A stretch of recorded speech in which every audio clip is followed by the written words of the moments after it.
ఓం శ్రీ గురుభ్యో నమః. అందరికీ నమస్తే.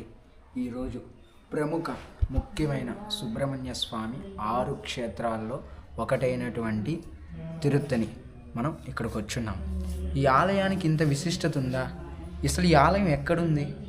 ఇక్కడ ఉన్నా కూడా మనకి తెలుసా తెలియలా అనే విషయాలను తెలియపరచడానికి నేను మీ ముందుకి ప్రాచీన పరిమళ నుంచి అందరూ దర్శనం చేసుకోవాలి, ఆలయాల విశిష్టత తెలుసుకోవాలి, వెనకాల ఉన్న రహస్యాలు మర్మాలు తెలుసుకొని దానికి అనుగుణంగా వెళ్ళాలి.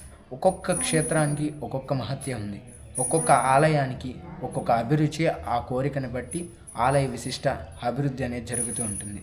స్వామిని ఇక్కడ దర్శనం చేయడం వల్ల ఎటువంటి ఫలితాలు వస్తాయి, ఆ ఫలితాలు నిజంగానే జరుగుతాయా, మొక్కుకుంటే జరుగుతాయా, ఇవన్నిటినీ తెలియపరుస్తూ ఉంటాము.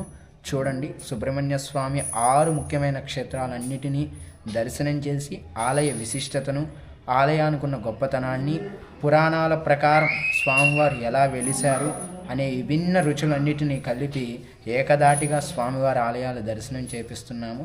తప్పకుండా అందరూ వీక్షించండి. మేమే కాదు, మీరు కూడా ఈ పుణ్యకాలాన్ని వినియోగించుకొని స్వామివారి కృపా కటాక్షాలు పొందవలసిందిగా కోరుతున్నాం. ఓం శరణ భవాయ నమః.